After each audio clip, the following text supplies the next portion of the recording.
Jen.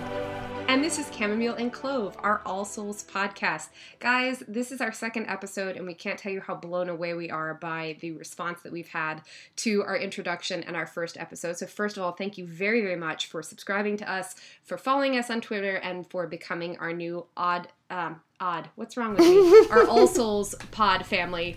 Very much appreciated. I mean, we're odd, so... I misspoke. Come on. You are lovely and perfect as you are.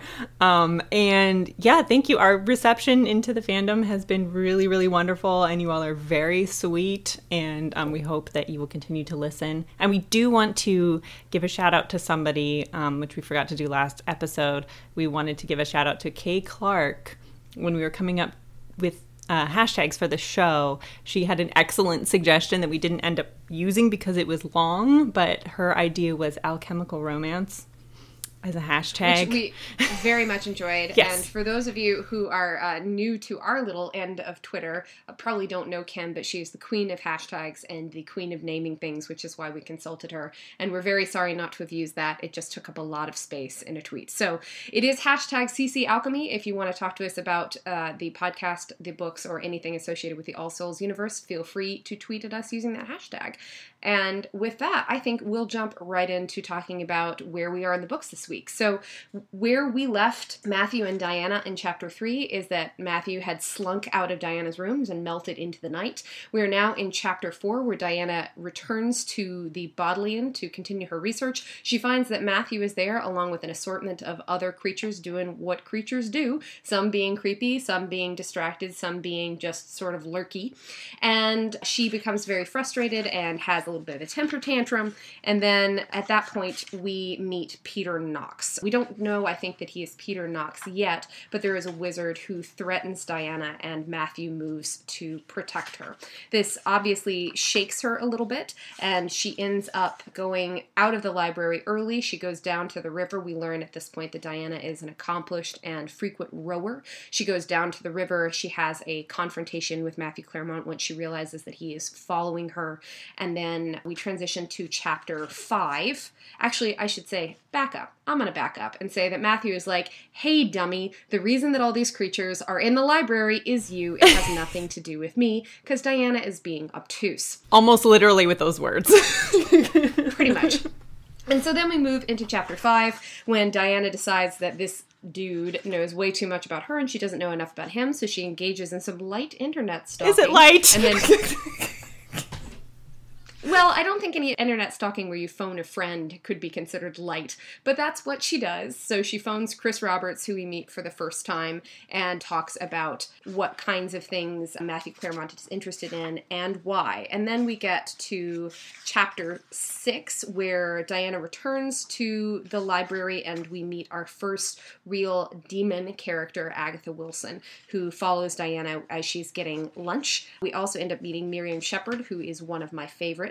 And we learn that the book, the demons believe it to be the story of their origins that tells them why they are here. And then at the end of the chapter, Diana capitulates and thanks Matthew and Miriam for keeping the creatures out of the Selden Inn so that she can work. And then we move on into the next chapter. So not as pithy and elegant as last time, but it gets the job done. I think that when I read these chapters, at first blush, it feels like there's not a lot going on, and then I reread them, and I do think there's a lot going on, and then I read them again, and I go back and forth on my opinion. In the end, I think that there is a lot of character and world building that occurs in these 3 chapters that is necessary, and it does move the plot along, but not with any particular speed. It's very carefully placing building blocks for things that we will need and want later. In fact, a lot of the seeds of the external conflict and the beginnings of the larger story take place in these 3 chapters. They're just hidden amongst a bunch of exposition. Info dump. Yeah. It's a bit of and if you think about it, these 3 chapters take place over 2 days, like not even 2 full days, and you kind of just get dumped with all of this information about the book and about demons and about creatures and Diana's hobbies, and it's quite a lot to take in, but you don't feel like you've really gotten anywhere necessarily by the time you get to the end. So I understand what you're trying to say, and I think the jump for me from chapter 3 to chapter 4 is a little bit abrupt. because we spent that time in Matthew's POV, and now suddenly we're back with Diana. She's on the couch, like flailed with the phone, and you're like, oh, so this is exactly where we left off in chapter 2. Yeah, I mean, every time I look at that time jump, I have difficulty deciding whether it works for me or not, or whether I would have moved it if I were editing the book. And then when I think about it, I can't think of a better place to put it, and it does serve the story and move it further. And I don't think that we would be in the same place narratively without that scene, so I don't think it should have been cut. But at the same time, it is not the most comfortable narrative choice that could have been made with the material that was present. Yeah. And then, in thinking about it, I kind of feel like perhaps it is meant to be a little bit jarring, because we're in Diana's POV, and perhaps we're meant to have that moment where we're just like waking up and suddenly like we're here with the phone and we're like, what the heck is going on? And so I think it could potentially work that way. It is very jarring, and I'm not sure if it's purposeful or if it's just, a virtue of swapping point of views in this case. I don't know if it would be easier for me if the entire book were written in the third person. We talked a little bit in our last episode about how the first person narrative in this book works for us. And I think that it continues to work well for me, but that does mean that sometimes when we go into the third person POV, I'm like, why are we doing this? And I think that the reason that we're doing it specifically here is to establish things about Matthew's relationship to the book and Matthew's relationship to witches that maybe we wouldn't already have. And I think that it does serve a purpose, but it is a difficult thing to come back from. Yeah. So do you want to talk a little bit about Diana's kind of mindset and the kind of hectic, frantic nature? The beginning part of chapter 4 is very, it feels frayed almost when you're reading it, and it kind of really puts you in her perspective, how she's very off balance, and you can kind of tell, and she's sort of like coming apart at the seams while she's in the library. Absolutely. I think that chapter 4 is not a very comfortable read for me, in part because Diana, you can feel how short-tempered she is. And I think that that's a really excellent use of prose, that you can tell that just from the pacing of the chapter and the way that she opens it. Before we get to that, though, I did want to talk about something that occurred to me as I was reading this. And when you look at the beginning of this chapter, what you see is a lot of Diana talking about herself. And the way that she talks about herself it's not quite self-deprecating, but she almost makes a point of being unremarkable. And she talks about the uniform that she essentially wears, basically black clothing, not terribly close-fitting. She just sort of throws her hair up. She doesn't really mess with makeup. She has this blended appearance. She contrasts it to the strong resemblance she has to her mother and how her mother was something special. And I wanted to talk for a minute about the heroine trope of specialness and how you think she embodies or relates to that trope. Well, I would agree that Diana is, particularly in the early chapters of this book, is very self-critical. And even more so, I think, after she meets Matthew, and I'm not sure why that is, but she compares herself to him in the beginning of this chapter. And I feel like she feels that she is unremarkable. She feels that maybe there is something special about her, but she doesn't want there to be, and she would rather be unremarkable. And I think her comparing herself to her mother, for her, is negative, because I don't think that she wants to, at this point, necessarily be compared to her mother, if that makes sense, who was a remarkable person. And she kind of sees it as a burden, I think, a little bit, which is why this comes across as so critical, and she's very critical of the physical aspects of herself, I will say, in this chapter. Yes. When you look at heroine literature and sort of like the idea of the chosen one in many fantasy narratives, I think that you often get a main character who either is like, I'm just a boy next door who was chosen for a special quest, or you get someone who's just innately special and there's something about them that makes them the only person who can carry the ring to Mordor or defeat Voldemort or whatever the end goal of the series is. And I think that Diana sits at this unusual and not very comfortable place between the two, where it's pretty clear from that chapter with Matthew, with him talking about her chatoiement, which is one of my favorite French words they use in the entire series. Like, chatoiement is just so pretty. When he talks about her, basically like her witch's shimmer, and how there's something lurking beneath the surface. And the contrast between, like, Diana is at once special and somewhat self-conscious of her specialness, and also not, like, trying desperately to avoid notice because she is not looking for the quest. She is not looking for the thing that will transcend her abilities and make her the most special girl on the block. She is just trying to put one foot in front of the other and write a damn lecture series. And I feel like that's something that's definitely going to go with us through this entire book and through the entire book series. But I agree, at this point, she wants to be the girl next door, but she is in fact the chosen one, perhaps, in some ways. Like, she is the special one, and I agree that she just, like, is not into it. At all. She'd rather be the girl next door. She'd rather wear her regular clothes and look not like her mother, I guess, and look kind of unremarkable and forgettable, which is sad. It's really sad. It goes back to just her whole, like, repression and this kind of, like, normalness that she's put upon herself. So we get to some things in this chapter that frustrate and confuse me a little bit. Like, I understand that Diana is in a mental place where she's a little bit hectic, she hasn't slept well, she's a little bit spooked. But I don't really understand where some of her anger is coming from in this chapter. Like, she is remarkably angry that and Matthew why? shows... I have it written all over my book. Is like, why are you so angry? And I was wondering about, like, this idea of displacement, right? The idea that he is encroaching upon the boundaries that she has built in the one place where she feels like she can be utterly, completely, unremarkably human. And he's saying, yeah, remember that time you pulled a book out and it tingled? And that's sort of flippant way to say that he's calling her on her inherent contradictions and he's pushing her boundaries. But she gets so angry about She's it. So pissed. It's so fascinating, right? I do think it's charming that he finds it funny, like that one little snippet of a scene you get where she's trying to jam the power cord. All of the things in her bag. Right, or the power cord jamming it into the socket, and she hears him snort, on the other side of the desk because obviously her behind is in the air. She's, like, trying to be so imperious and so, like, authoritative, and she's just a hot mess. And yeah, prior to the power cord, she's, like, slammed down every single item that she carries in her bag with her. And you can just imagine her doing it with, like, half glaring at him while, like, setting down her, like, pencils and her stapler.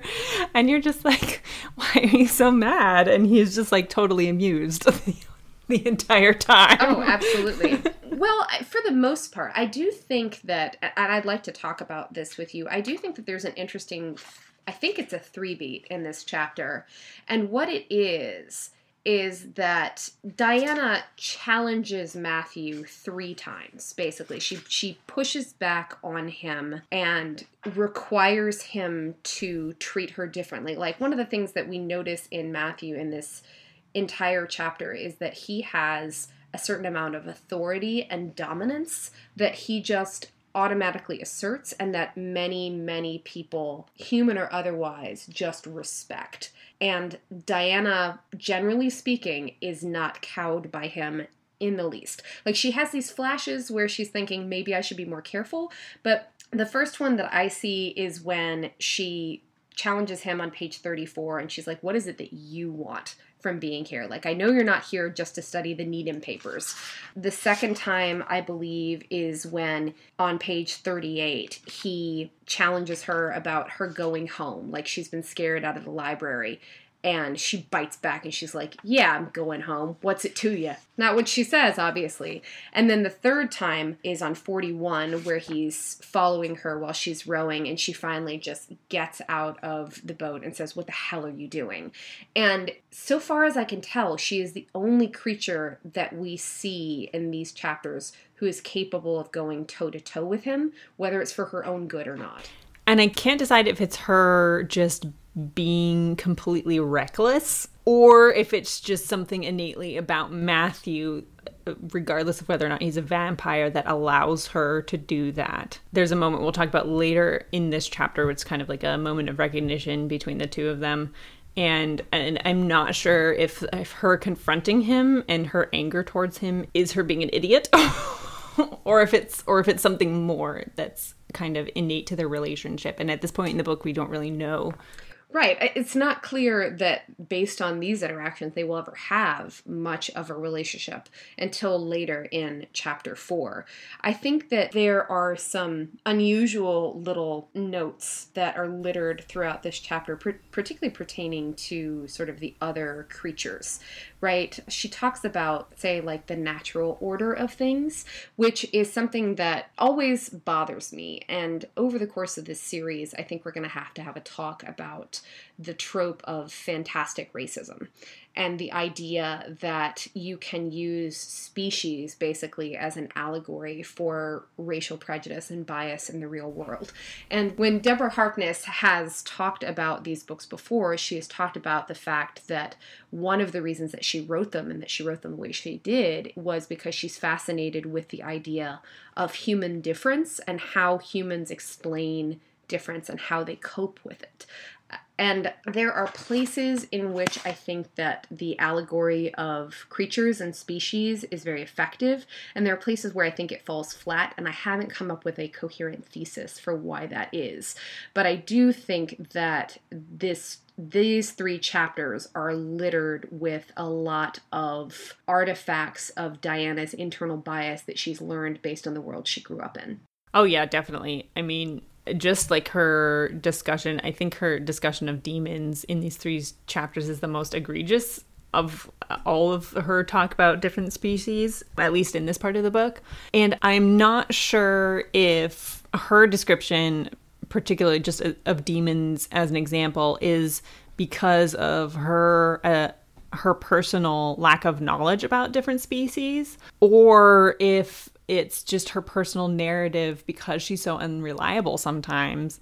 For example, in this chapter, we have the demon with the headphones who's there kind of watching, and she's like, oh, well, all demons are so flaky, and he's just sitting there. And I'm like, well, like maybe he's sitting there pretending to do something because he's actually watching you. And her interpretation is like, oh, they're just flaky. Like he's sitting there twirling his headphones, like not doing anything. So part of me thinks it's just her interpretation of things and her being unreliable and kind of lying to herself about the situation. And part of it is just her complete lack of knowledge that she displays.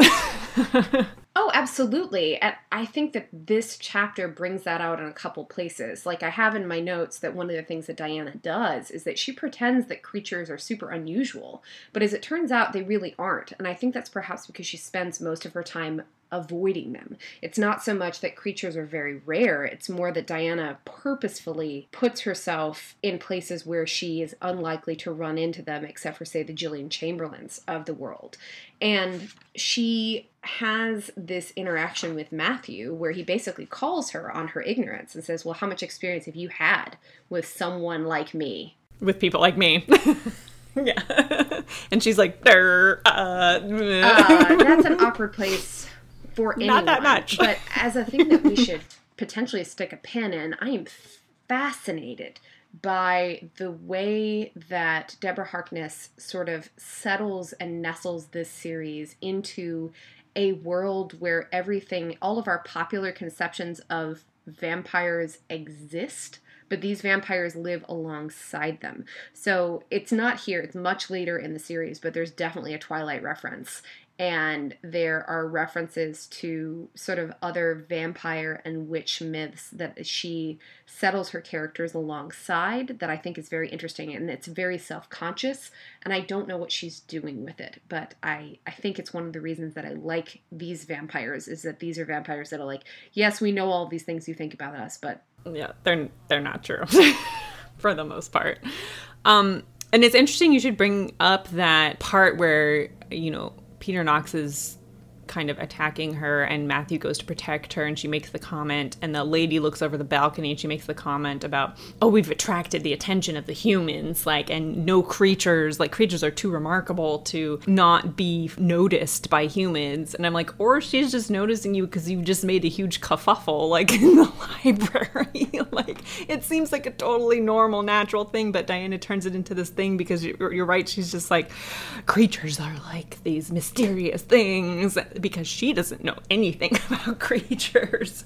It's almost impossible for her to just be like, no, maybe some people are paying attention because you're being weird. Absolutely. And in this chapter, I think that the developing connection between Diana and Matthew, as uncomfortable as it is interesting to watch Matthew assert his dominance and his authority over people who are trying to get close to her. And I don't think that she sees it that way until much later in this reading, where she actually realizes that part of it maybe is a bit possessive because he clearly is interested in the manuscript, but it's also partially protective. And I would like for a second to talk about Peter Knox. Do you think that Peter Knox is the antagonist of this book? I don't. I think that he is a representative of the larger antagonist, which in this book I feel like is kind of tradition and convention in the creature world. And I think that he just happens to be the first representative that we meet of that antagonistic arm of this book. For the external conflict, anyway, not for Diana's conflict necessarily. As a counterpoint, I think that he has a decent argument for being an antagonist with respect to the book in particular, because he's the first character or force that actively tries to step in and either take the book from Diana or threaten her into giving up the book, which of course at this point, because she hasn't chosen to engage with any of the conflict that's facing her, it's just a book. It's a book that she's trying to forget. And he's the one that his threat eventually, and his continued presence is what forces her to engage in some ways with both the internal conflict, the romantic conflict, and the external conflict. So I think that there is an argument for him, but I do think that he suffers from some weak antagonist problems. I actually think that this series as a whole has some weak antagonist problems in places where there's just not enough pushback on the main narrative to make things happen the way that they ought to. And some of that is Diana's personality maybe, but some of it is also just the narrative craft is a little bit weaker when it comes to that antagonism. When we talk about Peter Knox, I am fascinated by how mundane and malevolent he is, and how personal at the same time. Right, and how personal that initial threat is, because it's insidious. It's not verbal. It relies exclusively on his power and his ability to undermine her and to worm his way directly into her head, which I think is a really symbolic choice by the author. I think so too, and I think, the way that he's described as a flaky Oxford academic with his brown blazer and his mustard stains and whatever. And we do get his name in chapter 6, but it's not connected with him. And we kind of learn that he is an academic in the area and he's in town consulting with the police. But yeah, he's very creepy and very malevolent, and in such a way that is kind of unexpected, and you don't at first really think that he's going to come back again, because he's kind of just like apologizes and walks away, and that's all you hear about him for 3 chapters. So I do think at times he is a little weak just in terms of being a conflict generator, and I think those might be the times when we're focusing more on Diana's internal conflict, and that's why he kind of fades into the background. So, but yeah, I would agree that he goes in and out, and I'm not sure that I would call him like the primary antagonist of the book for that reason. I'm not sure that I would either, but I do think one of the brilliant things about Peter Knox is that he is a challenge to Diana's internal conflict, and the external conflict, because he technically comes from within the academy. Now, later in the book, she makes all sorts of distinctions between herself and Peter Knox and what he is and what he represents. But at the same time, she identifies him as another Oxford scholar. Basically, he's somebody from within the world that makes her comfortable. For her tribe. Yes, from within the world that makes her comfortable with the world that she's tried to live in without magic, and he's a direct challenge language to that. And he is at the same time sort of embodying both this idea of scholarship and the idea of magic and power and greed all at the same time, all in like a tweedy, unassuming, might as well be normal sort of package. And it's a nice choice, I think, to keep Diana conflicted and to keep her unsettled with respect to what's going on inside of her as well. And that moment when she first realizes that she's being threatened by another witch, something that Sarah in particular probably warned her would never happen. It's Diana's skepticism about other witches, despite what Em and Sarah have tried to tell her, serves her extraordinarily well, I think, in the first book, even if it also means that she has lost out on some potential growth opportunities as a result. And I think, yeah, she's kind of just like blanket cautious about all creatures because she's tried to normalize herself. So, yeah, that includes witches. Like, obviously, we have Jillian trying to talk to her and invite her to, the gathering in the first 3 chapters. And we have Jillian appearing again in these chapters. And Diana is just, like, totally writes her off and wants nothing to do with her at all. Which turns out it's probably good in this case. How much do you think Diana is overcompensating in chapter 4? How so? Because she seems like over angry and just kind of like she's trying to be scholarly, and she has Matthew sitting there and she knows that he is professor at Oxford, and so she has this like kind of professional obligation almost, she feels like, to overcompensate and be like equally scholarly. It's like a scholarly off. She does come across as a little bit ridiculous and a little bit immature in this chapter in a way that makes it one of the more difficult ones for me to relate to her. Because, again, as we talked about, I just can't... And I think it's adorable, but it's also kind of ridiculous. Because I am not her, it's one of the chapters in which I think there's greater distance between her and the reader, because I can't put my finger on why she's so angry. I have certainly felt that way before, that, like, if you chew that food that way one more time, I swear I'm going to rip your face off. I know exactly what kind of tension and stress and like frayed attitude she has going on in her head, but because I can't connect with the reason for it, I find her to be a little bit difficult in this chapter.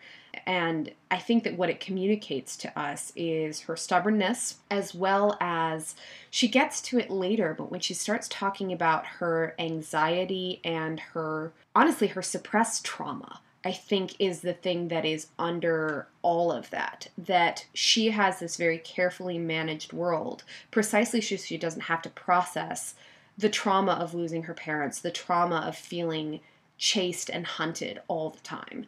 And I think that that's where that anger response comes from, is that the place that was safe for her is no longer safe. It is no longer a refuge. It's no longer a place where her anxiety can be managed under this veneer of professionalism and scholarship. Mm-hmm. Do we also think that's why maybe she makes the assumption that he's there for her and that all the other creatures are there with him? Because she has absolutely no evidence, but she basically comes into the library and he's there and she's like, why are you here for me? You know, like, obviously I'm the one you're here to see, and clearly you can't be in a library doing research. That's ridiculous. Nobody does that. And do we think that's because he's kind of broken through this protective bubble that she's made, and she kind of felt hunted her entire life, and so she automatically assumes that all creatures are out to get her? I think that's almost precisely what it is. And you look at page 38 where she starts talking about her doctor giving her the diagnosis of basically like excess adrenaline. And she gets to this weird sentence, which always hooks me when I read it and I have to chew on it for a minute. Unfortunately for that doctor, I'd gone to the Serengeti with my parents as a child and had witnessed such a pursuit. The ibex lost. It had made quite an impression on me. There is something about Diana where, despite her telling herself that she's not special, despite telling herself that she has remained hidden, that she can be unremarkable, that she can blend, there is something already in her that says, I am under attack. I am sought after for some reason. Someone is looking for me. Someone is hunting me. And that forms an unusual and almost uncomfortable contrast for me with the way that Matthew begins to behave, and the fact that he begins basically stalking and hunting her.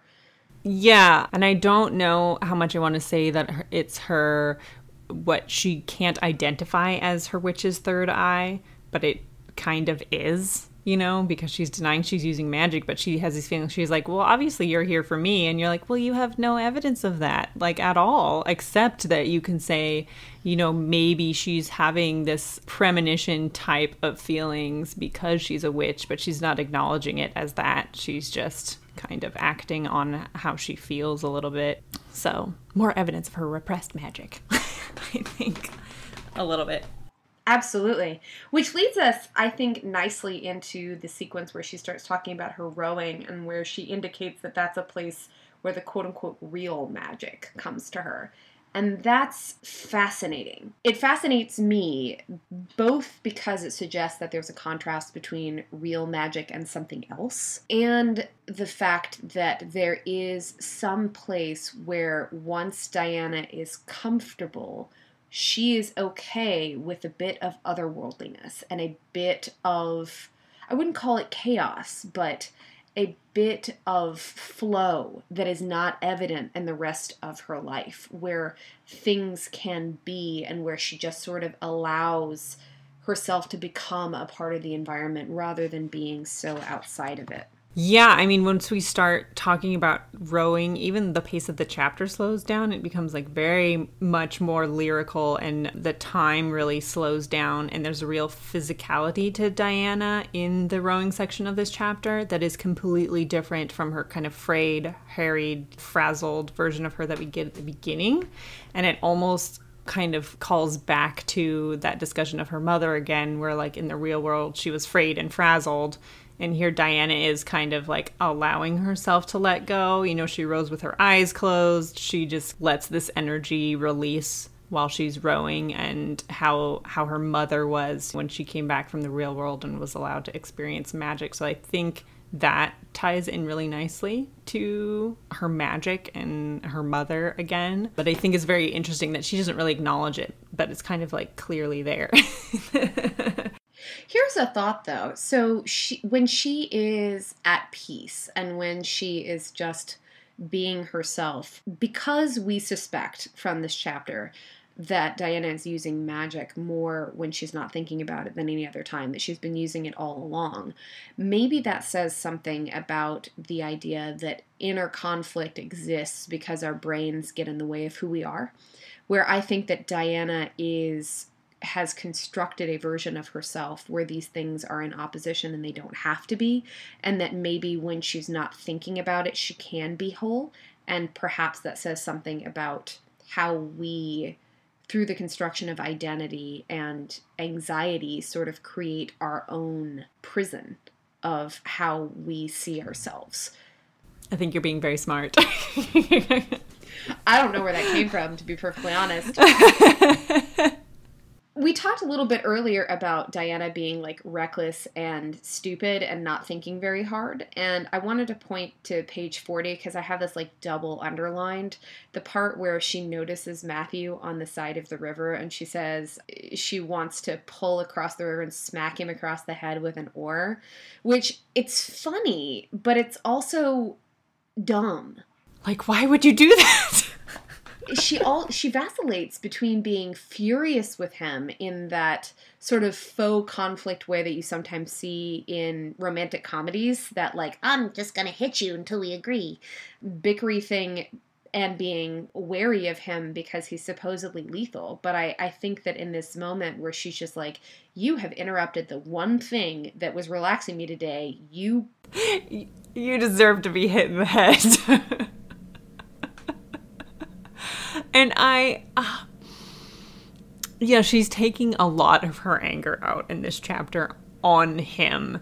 And she also notices him in this chapter in a very interesting way. I mean, if we're talking about like the rom-com thing, you know, in the beginning of the chapter, she walks in, she wonders about how he looks in the morning. And then when she comes into the library and sees him, she gives him the once over from head to toe and describes every single aspect of who he is and what he's wearing. And then, you know, she's rowing on the river and she sees him and immediately, like, she can't ignore it. You know, she has to go over and talk to him and get up in his face. And I'm just like, what part of you didn't want to just like ignore it and keep going? That would be the smart thing to do in this case. And instead, like we talked about before, she gets out of the damn boat and she confronts him. And what strikes me about this interaction between the two of them is how both of their assumptions about the world and about other creatures come to a head in this very brief moment where she assumes that all of the creatures are with him and that everyone in the world is just out to get her.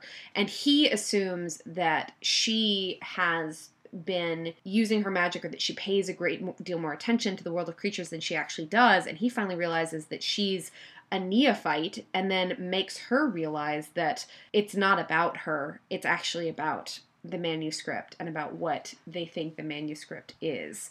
And they both have these terrible speciesist moments in the course of this chapter where he calls the demons in particular, I think, things, which is unfortunate, like really truly unfortunate. And where she starts talking in different parts of the chapter about vampires and their behaviors. No, I understand what you're saying. They kind of like, they're kind of up in each other's faces on the dock, and he's saying these things and she's saying these things, and they both have that like moment of realization where on the one hand she's like, oh, it really isn't all about me, and he's like, oh my god, the rumors are true. Can you possibly be this bishop witch who like knows nothing about anything and has never used magic? Like, what? Well, I have this note on page 42 where she starts going on that rant. I've done nothing in Oxford except read old manuscripts, row on the river, prepare for my conference, and keep to myself. And my note says, witches can't lie to each other, but apparently they can lie to themselves. Yes.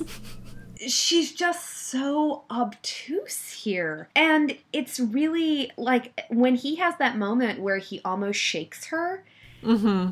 Because he's like, really? Like, that's not all you've done. On the one hand, there's a part of me that's like, Matthew, don't you dare lay a hand on her because you're being imperious. Which he does not, to his credit. No, he absolutely holds himself back, and yet at the same time, I sort of also want to shake her. And then he has this fascinating flip that happens in this chapter. The first time he calls her by her first name, where he calls her Diana instead, and you have that moment where she says, a ripple of something that wasn't fear passed across my skin. And that's the first indication I think you really have that there is an innate chemistry there. And the moment that he shifts for me is when he gives her a bit of one of his secrets. And that, I think, is the fundamental conflict for Matthew, the idea of sharing, the idea of letting somebody in and actually being an active participant in the world that he's been in for so long, the choice to engage, where he finally says, look, Diana, they're looking for this thing. They thought they had given it up for lost, and they think that you have it. And he doesn't have to tell her that. This novel could proceed on a very different track, but it could keep going with him not telling her that little nugget of truth. And that, for me, is where he turns and starts to engage with her in a different way. Yeah, and I actually really love that moment in this chapter. And the other moment I really love is him coming to the realization of how repressed she is and how much potential she has and how much conflict that she has and kind of like what she's done to herself. He kind of like has that realization in this moment while they're standing there on the docks where he's just like, oh my god, you are in so much more trouble than I thought you were in, and you're just like this incredibly powerful person. You have so much potential, but you're just like so ignorant. She's utterly lost in the sauce, and he calls her on it. And in the moment that he calls her on it, he does this interesting thing for me where he backs off and he sort of goes, okay, you have no idea. At first I thought that you were just a bishop witch who was hiding this manuscript, who was being crafty. Now I realize that you were actually underwater with all of this. If you knew the scope of everything that you have just unleashed, you would be terrified right now, and or you would be the craftiest witch on the planet. And it makes for me, some of his protectiveness a little bit easier to bear because she doesn't realize really what he's protecting her from. I do think that that becomes a problem later in the book where he's not being honest with her about the scope of the conflict that he's now chosen to stand in front of for her. And that is a problem in their relationship. But I do think that it's an interesting shift for him as a character in the place where he chooses to, maybe not even consciously, but he engages with her in a new way once he realizes that she may have all of these things that he associates with very powerful witches, but she's also utterly clueless. So then she goes home, engages in some mild stalking. So then she goes home and she's like, well, engages in some mild internet stalking and pulls the phone a friend stalking moment. And before she does that, when we talk about mild stalking, we actually mean she tries to guess his passwords more than once. Correct. Speaking of things that are really dumb. Yeah. She's exchanged maybe a total of 100 words with him. What in the world makes her think that she can guess a passcode? It's just like blind flailing. I'm like, what are you doing? On the one hand, she's so desperate that she's talked herself into saying, oh yeah, I can totally guess his passwords. And like, that's a good idea also. And I should do that. Yeah.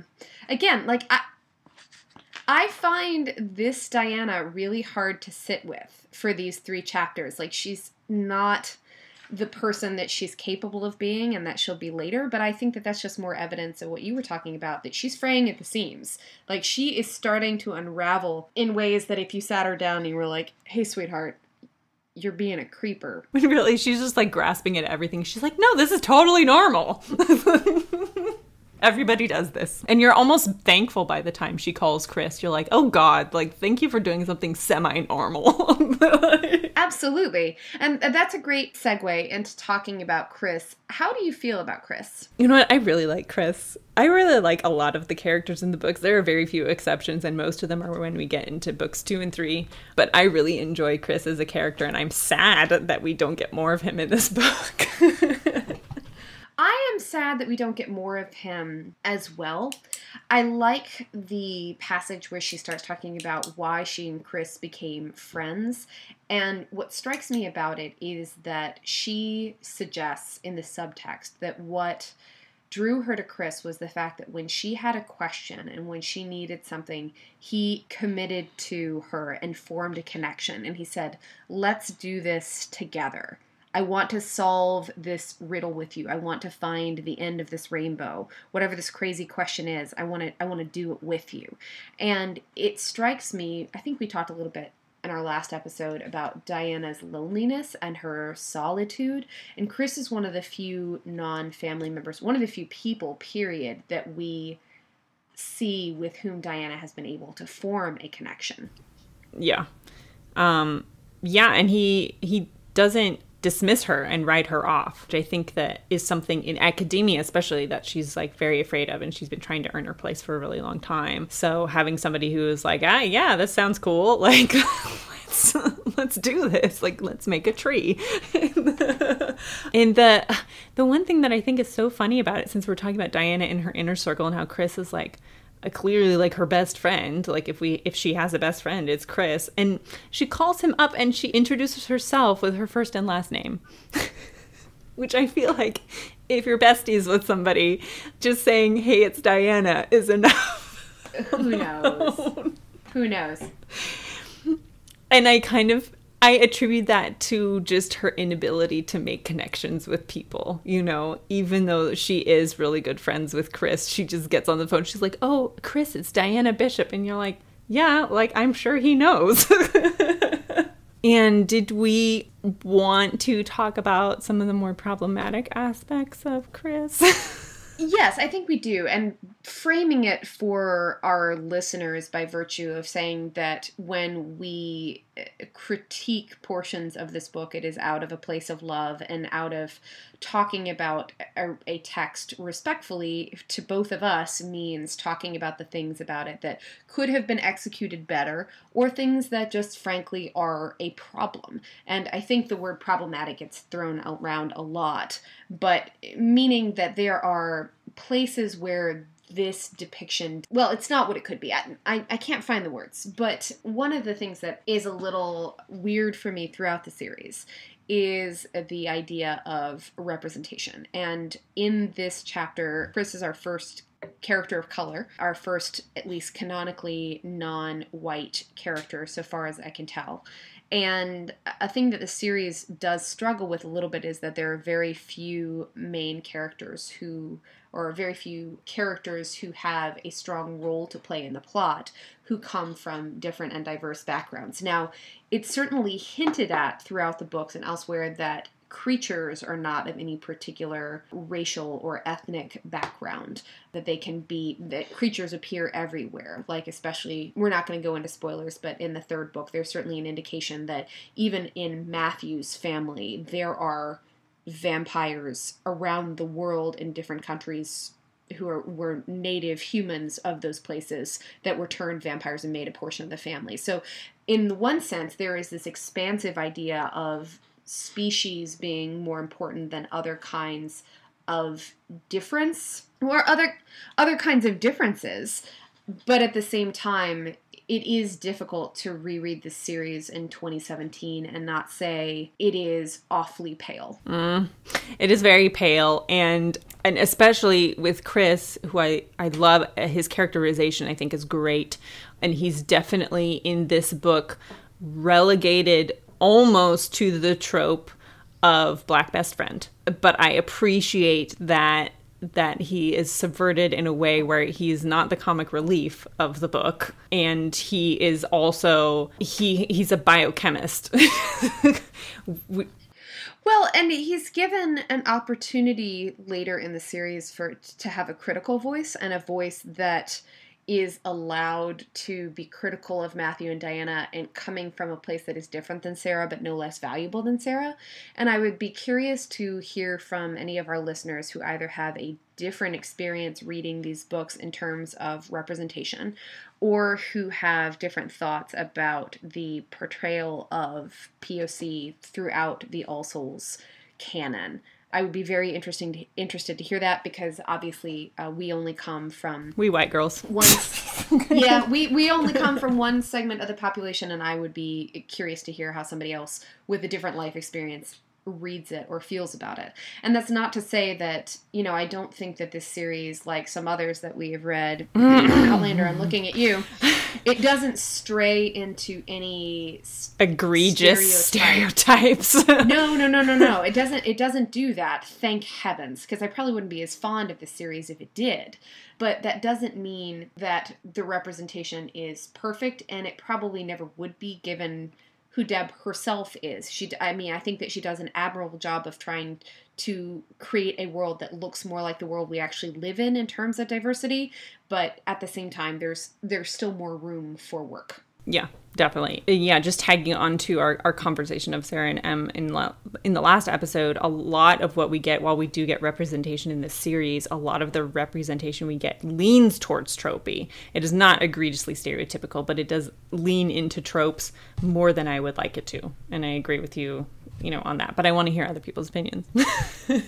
Absolutely. And it's not to say that the trope is necessarily a bad one. Tropes exist for a reason. I mean, they're common storytelling devices, and I think that there are opportunities in the wider All Souls universe that she has left open that I would be fascinated to hear about some of the other people from the various lives of the Claremont family, etc., from different parts of the globe and different people. But we can talk about that later as we get there.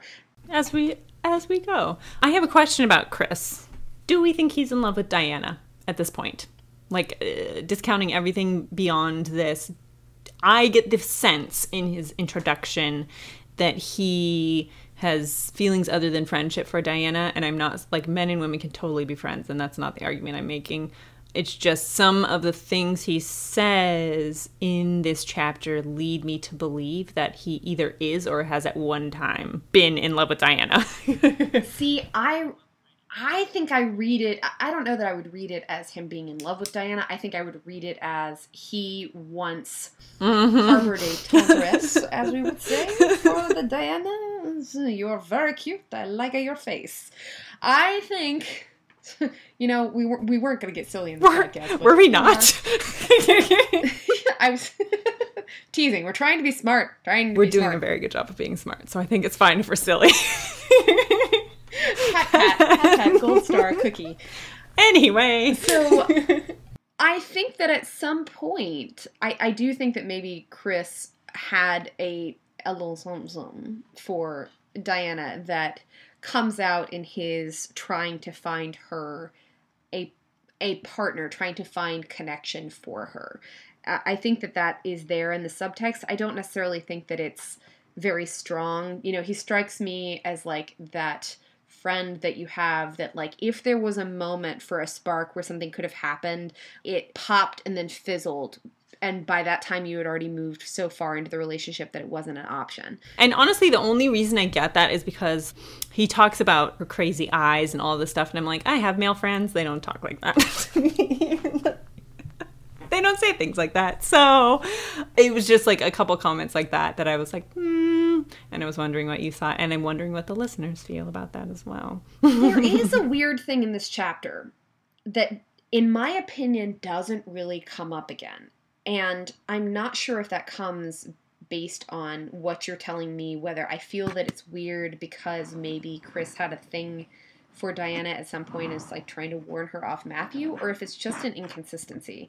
And that's this whole thing of Matthew being contemptuous towards women in particular. Yeah, I have a note about that too. Because you're right, it doesn't come up again. It lives once and then it goes away, and it's not necessarily borne out by the text before that either. So I am undecided about whether that's just something about Chris, where maybe he's being protective, or maybe it could just be, an inconsistency that people read over so many times that they didn't think to edit it out. But it's weird because you don't see, even in Matthew's interactions with Diana, where he's being an imperious twit, the contempt does not seem to stem from her gender, from sexism, or from the fact that she's intelligent, or even particularly with her, that it's a challenge to his authority, although I could see that being the subtext here, where he doesn't like to be challenged. But she challenges him all the time. Right, so it's also inconsistent in a certain way. I think we should see what other people think about it, because it struck me as kind of Because that note about the woman at the conference, and then he makes another comment later about his attitude towards women, and it's enough of a light being shown on it that you're like, oh, I should pay attention to this. But then you do, and then it's not there. But I wonder if maybe the subtext there, because when I read that, I think there's something we're not getting here, and I wonder if that means that the person asking, we don't know if the person asking that question at that conference was a demon, a witch, or a vampire. Like, we don't know if that came from somewhere else, and if it wasn't the question that bothered him, and maybe not the gender of the person who was asking it, but precisely who it was and what they represented. So that just strikes me as being kind of weird. In any case, that breezes us through Chapter 5 relatively quickly. Before we move off of Chapter 5 really quickly, what do you think about Diana being snooty again about Matthew using his preternatural abilities to further his research? Oh, good. I meant to ask you about that. What do you think about it? You first. I feel like we are led to believe and we're given enough information in this chapter where we can say, okay, Matthew is legitimately like, he's a really smart guy. He has a lot of accomplishments and he's had time to cultivate his smarts. And like she said, like he has 4 academic identities, not just one. He's done extensive research in 4 different areas, which is unheard of for a scientist. And he's obviously very smart. But then she kind of walks it back and is like, oh, well, it's because, he's a vampire and he understands wolves and, he's using his abilities to get ahead. And I'm like, But all of these other things, like, he's clearly smart, and I'm not sure if she's trying to write him off or if she's trying to make herself feel better, or if she's, about not using, quote unquote, not using her abilities, or what it is. But this is also the chapter where she says that weird stuff about all scholarship being thinly veiled autobiography. And the combination between her judgy snippiness about him clearly using his abilities to further his research and the fact that she is so prim and prudish about using hers, or assuming that she doesn't use hers. I don't know. I think he and Peter Knox and the book all form sort of like this triad of pressure where she's being closed in on from several different sides in terms of thinking about herself and her relationship to the world and to her magic. And the fact that she is so judgy about Matthew potentially using the fact that he's not affected by cold to study wolves sort of distracts her, I think, from the larger point, which is to say that the bottom line of Matthew's research is about nature and genetics and becoming, right? I think a larger question of how do you become the thing that you are, which is, for me, the bottom line of why Matthew studies the things he studies and does the things he does, is trying to answer some of those big questions, the nature versus nurture, how did we get here type questions that are important to him. Which is exactly the thing that she's trying to ignore, or has been trying to ignore.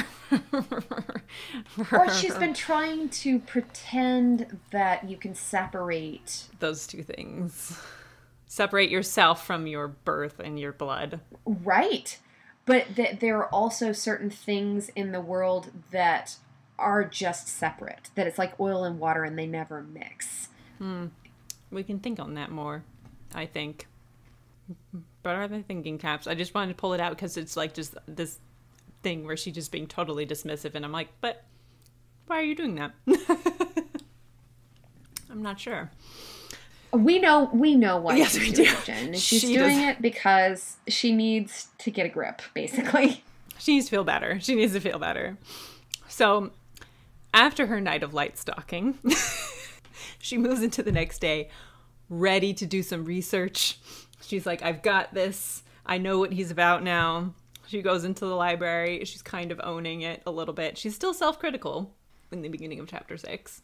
She is, but she also, she does that thing where you realize that maybe she's a little bit more interested in Matthew than she lets on, because she decides that her unrelieved black makes her look too much like a corpse. So she adds a little bit of color. And she throws on her adds sweater. A little color.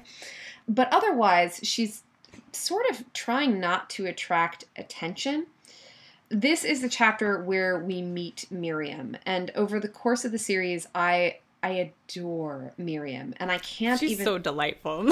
She's just delightfully sharp, and sassy. And the idea that you have like this prickly little dervish of a creature inside like a doll's body, I like it a lot. I really do. And we just get like a little like wink, a little glimmer of Miriam, but she's already like a shining character. She has this like sass and this attitude where, the way she talks to Matthew, she's probably one of the only other creatures or people in the book that kind of like pushes back against Matthew a little bit. She is, but she's also the first indication that we get where I think that Diana assumed that Matthew was a loner, like her, is alone. Yeah, exactly.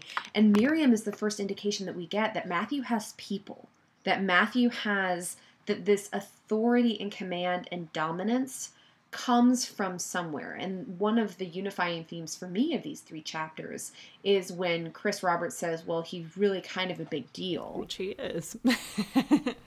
Right.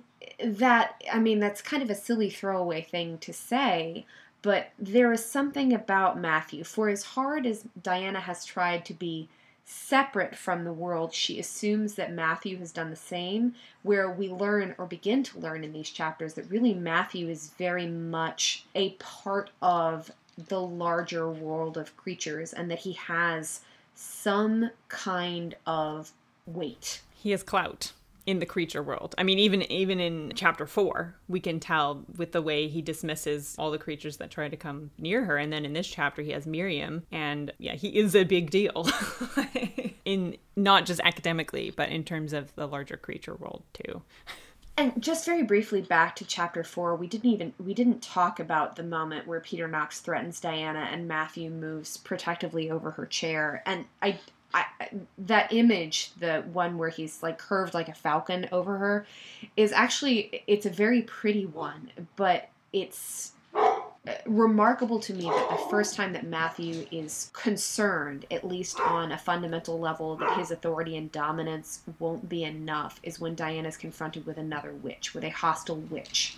So what do you think about the decision in chapter 6 of Matthew deciding to give Diana space? Because in chapter 4, he's in her business. Like, he takes the chair next to hers, which he knows is hers, and he's like there, and he stays there all day. And in chapter 6, he's downstairs. He's totally out of her way. And we come to find that he's keeping all of the other creatures away too. And what do you think about that? I think that that's the shift we talked about earlier, when he realizes precisely how helpless she is, when he realizes, intuitively or not, and we can have a conversation later about Matthew's instincts and where they're coming from, and how well Deborah Harkness, well or not well, I mean, I guess I should say that's an open question, of how well Matthew's behavior and his change in behavior works for you as a representation of what Harkness later tells us he's going through. And he makes a shift between seeing her as a threat or seeing her as a competitor for the manuscript, and begins seeing her as someone who is worthy of protection, needs protection, but he also allows her to challenge him in a way that I think he doesn't let any of the other creatures do. Like, Diana gets a great deal more leeway to push back against Matthew in these chapters than is either advisable, I think, based on what he is, but he lets her do it and gives her the space to do it, and actually does give her space, which again, even though he's still being protective and weird, but because he knows now that she has no idea what she's doing. And oh yeah, she knows nothing about vampires. Or anything else. And he's also giving her space to be, which is the thing that Matthew, without being spoilery, will continue to struggle with, is the idea of giving Diana space, but he manages to do so a little bit in this chapter. It's still not perfect, but he begins to do it a little bit. And I think a little bit of it too is not just him, protecting and kind of shielding her, but I feel like it's a little bit too, he realizes at the end of chapter 4, like, how important her scholarship and her job is to her, and how hard she's worked for it, and how really just like disturbed and upset it makes her to be disrupted in that way. And I think some of it is just like a colleague respect, him understanding how important her work is to her and allowing her the space to do it while still keeping an eye on her. Right. So this is a chapter where Diana has all this really unfortunate crap to say about demons. And we meet Agatha Wilson. We do, but before that we get this terrible thing from Sarah, right? Page 55 of the Mass Market paperback. Even more troublesome, as far as Sarah was concerned, were the conditions of their birth. Again, this is a place where the speciesist allegory, it's meant to be uncomfortable, right? I mean, it's doing its job in this place when it's saying Sarah is being unreasonable, and that the idea of difference, and the idea of difference being unpredictable, and the idea of bloodlines, and the idea of certainty with respect to parentage is all hooey. That's the larger theme. Yeah. And I'm not saying I don't give it a pass, but I appreciate the fact that we find out in this chapter that the witches are not the only ones who have these incredibly biased attitudes. You have the whole thing from Agatha Wilson where she's talking about vampires and she's talking about witches and she's like displaying all of her speciesist attitude. And I appreciate that like all three branches of the tree are that way. But yeah, it's incredibly uncomfortable. You're sitting there like, really? Like, is that, like, how are you all raised that way? You know?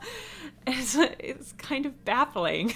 And that's part of, I mean, that's part of the allegory, and it's one of the more successful parts of the allegory is to examine and be confronted with the fact that these kinds of things are given to us with mother's milk, that prejudices and implied biases, even though so much of what's explored in this book series is about sort of actual external bias, the fact that it is not a perfect allegory does not make it not a useful one to maybe have a reader confront some biases that they may hold and say, well, those are no different than Sarah thinking that the origins of demons are suspect. And yet the danger of allegory is that sometimes it comes really close to, when it's talking about a real thing by talking about a fake thing, it sometimes always comes back to the real thing, and it's just really dicey. And to be perfectly frank, I'm not sure that there's a place in this series that I can remember where I feel like Deborah Harkness really steps in it that way, but she comes very, very close. There's some very, very thin ice between here and there. Which is why it's so important to talk about and so important to acknowledge that that's what I think she is consciously trying to do. And there's no... I have a great deal of respect for how difficult that is and how difficult it is to consciously do that. We could have a separate conversation about whether from her position in the world she is in the best place to do it, or whether it might not be explored better by other people other ways. But just because it's not a knockout doesn't mean that it doesn't have some very useful points of comparison and analysis. And it's definitely, for people who have not read the series, if it's your first time through, this is something that we will definitely be talking about for 3 books. And it's an idea that's going to be evolving and be consistently present, is these like speciesist attitudes. So we will be keeping track of them. We will be keeping track, and we'd be curious to see how you feel about them and if they struck you the same way that they strike us. What I really like about this chapter, and what I really like about Agatha, is that in contrast to all the terrible things there are to say about demons, Agatha brings us home and says, this is the thing we care about. This is the question that we are all trying to answer, whether you realize it or not, is why are we here? How do we get here? What makes us different? Where do we come from? What are our origins? And she pushes back on Diana in that very specific way where she says, you think you know about you. You think you know about your people. But where does your power come from? Why are you different? You've accepted for the longest time that it's just handed down to you because your parents were witches and you have this long bishop tradition of Salem and you exist in this world where being a witch is something you always expected and understood yourself to be. But where did it start? And Diana's like, like she is for a lot of these like creature world things. But none of them know. And Agatha knows that nobody knows, you know, and she's like, we're all the same in that way. We all just want to know. Well, and it's curious to me that the demons, we talked a little bit last week about how they kind of give the short end of the stick for a good portion of the series, where she talks about how so many demons are broken in spirit for lack of community, for lack of family, which is another one of the big themes in these books, is about community and family. What is it to be a family? What do you take from family? What do you surrender, either as a part of family or when you leave a family or when you start a new family? What does that look like? So, and Agatha's talking about the book. She's like, this is why demons want it. We think it will tell us where we came from. Which is the first time we've had a character actually explicitly telling us what the big deal is with the book. Like, what do these creatures creatures think is in the book. And this is from the demon perspective. The demons believe that it's their origin story, and they want it because they want to know. For me, it's a very successful use of, I'm not sure the literary device I'm trying to think of at this moment, but Deborah Harkness sort of sprinkles the idea of what the book might be over about 6 chapters, and this is the place where, much like Agatha, it comes sharply into focus, where Diana knows it's different and it's uncanny and it's powerful. Matthew tells her that it's been long lost, and Agatha says, no, this is about who we are. It tells us the story of our being and the story of our becoming, which, again, for me, a lot of the story is about becoming. And Agatha tells us that, the witches shouldn't be able to be the only ones who are in control of the book. And I feel like Agatha really approaches this conversation where she thinks Diana knows what's going on. And Diana just writes it off as like, oh, a demon being flighty and starting in the middle of the conversation. And you're like, no, she's just assuming that you know what's going on. Like, she's just assuming that you are an active member of the creature world. And so you understand the implications of this book, even though you don't. And she's like, look, the witches can't be the only people to control this book. That's not right. If it's about all of us, then we should all be able to access it. And I don't think that Diana would be as successful a protagonist for this series if she were more deeply invested in the witch community, or if she were settled within it in such a way that she had these prejudices as deeply ingrained. That's not to say that she doesn't have biases, and it's not to say that she doesn't behave abominably sometimes when it comes to other creatures. But she, because she's a little bit outside, there's a lot of exposition that we get that is very useful and allows us to use her as a lens through which to view conflict that she's kind of in and kind of not. And she does have a lovely moment at the end of this chapter where she's actually thankful to people now that she kind of has a better idea of what's going on. She has enough self-awareness. She not only has enough self-awareness, but for me, that's the first time that she chooses to look her internal conflict head on. And the first time that she chooses to look the larger speciesist conflict in the eye and say, no, I am going to make a conscious choice to try not to be that thing that I don't like in Sarah, or that thing that I don't like that I heard from Agatha. I am making a choice to say, I don't care about the difference. What I do care about is that you have done a service for me, you have made something about my experience of my day better, and I'm going to be gracious about it. Right.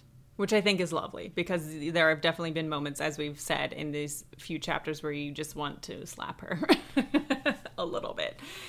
So it's very refreshing that she's gracious. And it's also, as a nice turning point, the end of this chapter is the moment for me where she chooses to engage with the meta conflict, the Matthew conflict, and the internal conflict. And it's really subtle, I think, because she just makes a decision to change the way she behaves. And by changing the way she behaves, she is making the first step towards choosing not to be ignorant, either of the connection between herself and the book, the connection between herself and Matthew, and the connection between her and other creatures, and the world of creatures and what that means. So it's wonderful. And those are our chapters. Unless you had anything else to say about our chapters. No, I didn't. I was going to squeeze very briefly about I was going to squeeze very briefly about the end of chapter 6, page 61. One of the prettier passages, I think, from this book, where she says, that evening, rowing on the quiet river as sunset turned to dusk, I saw an occasional smoky smudge on the towpath, always slightly ahead of me, like a dark star guiding me home. The shift that's in that, and the atmospheric romance and the graciousness, like, she's also acknowledging that he's kept her safe all day and that his primary purpose at this point is keeping her safe. And I think, and I'm glad you brought that up, because it definitely contrasts the end of chapter 5 where she talks about the dark smudge on the towpath, and it's in kind of a more like foreboding way. And so this way it's a very nice turn to have her talk about it again, but in a much more positive positive light. I would like to squee about their moment on the docks, which I definitely want to return to later in this book, and just like kind of the moment of recognition between them that we just kind of leave there and we don't discuss again for actually quite a while. But I just think it's really well done and lovely. Can you point me to it? Because I think I know what you're talking about, but if you're going to squee, I would like to squee with you if I can. So the moment when they are standing there and she says that she feels the ripple of something that was not a negative thing, and then he in turn has that moment where he closes his eyes, but she kind of like catches this look in his eyes, but he's kind of like trying to internalize it more because he's kind of having the same conflict as she is, and then it's kind of just a tiny moment, and then we just leave it there, you know. And I am going to have a question about that moment later in the book, so I want to leave it there, but I do want to squee about it because I think it's lovely. Do we have more squeeing, or did we want to go into like factoids? I want to hear your factoids. So Jen has been doing some research this week based on things that she found in the text, and I would like her to tell me about the things. So just a couple of things that I thought it would be fun to bring out when things are mentioned in the chapters and not really ever explained. So they're just kind of random, but for anyone who is interested, in chapter 4, we get mention of the French lieutenant's woman, the boat in the boathouse. And French lieutenant's woman was a book written in 1969 by John Fowles, who is in fact a New College graduate, like in real life. And so he created the character of the French lieutenant's woman, which is mentioned briefly in the boathouse in passing. So I did my research on that he wrote 3 books, and that was his 3rd book. So he graduated from the same college as Diana. Yes. The French Lieutenant's Woman is also arguably a story about forbidden love that has 3 alternate endings. And those endings, in my opinion and my limited knowledge of the book, appear to be about whether you choose to take the chance, choose to take a romantic chance on something unlikely, which is, I don't know if the author intended that particular resonance. You never know, but it was interesting. Whether it was just because he went to New College or because it has thematic resonance, we'll never know, but there it is, and now you know. The other thing I wanted to point out in chapter 4, just for the purposes of those who like to visualize when they're reading, a racing scull, if you want to know, if you've never been rowing before, is a very narrow racing boat for 1 to 4 rowers. It's a lot like sitting on top of a toothpick and rowing. There's not really a cockpit. You sit in, you more sit on the boat, and it may or may not have like a sliding seat.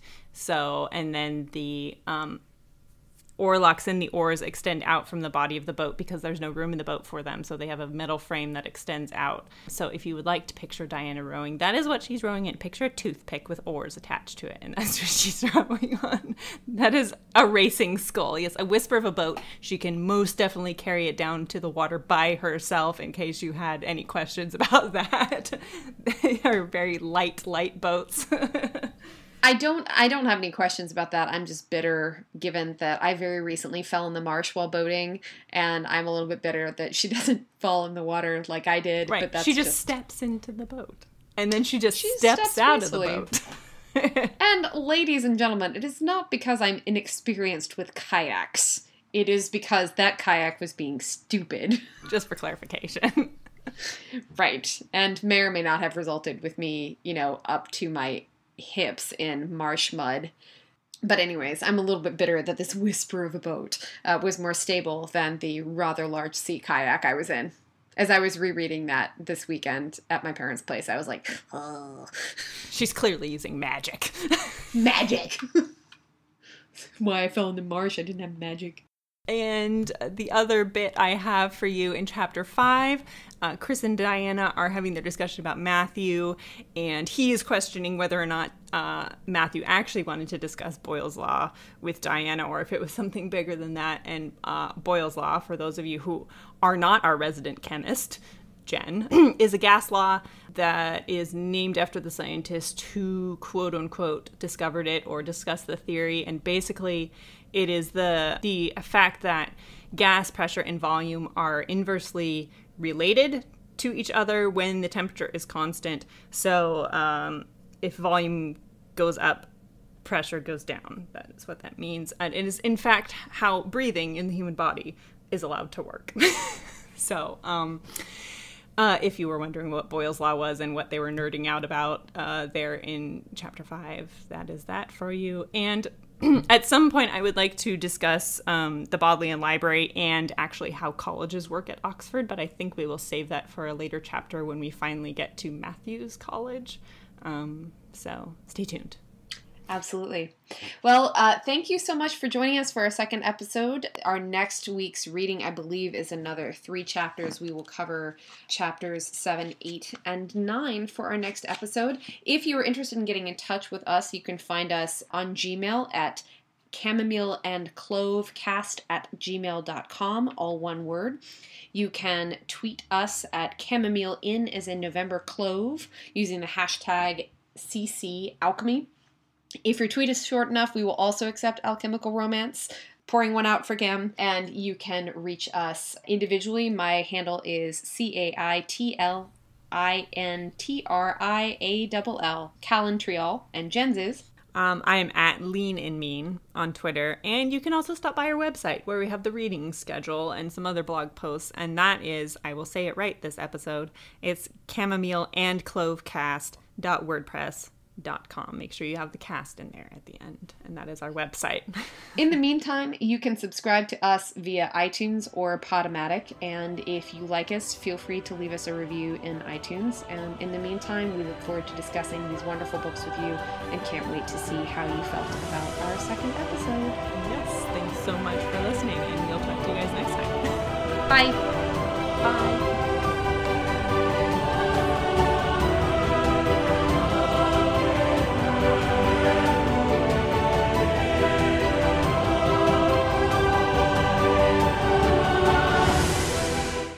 Hi guys, it's Kate. Thank you so much for all the feedback you've given us about our first episode. Unfortunately, because of our recording schedule and my editing schedule, we have decided that what we're going to do is compile a lot of the listener feedback and do a midweek release to talk about the comments that you guys have had on our first couple episodes. In the future, we might do things a little bit differently, but for now, that's the best way to handle your comments with a respectful and a timely response. Thank you again so much for engaging with us on Twitter and through our email address. We are loving doing this and having a great time. As usual, you can find us at Chamomile and Clove at Twitter or chamomileandclovecast@gmail.com. Thank you so much, and keep your eyes out for a listener feedback episode in the near future. Thanks!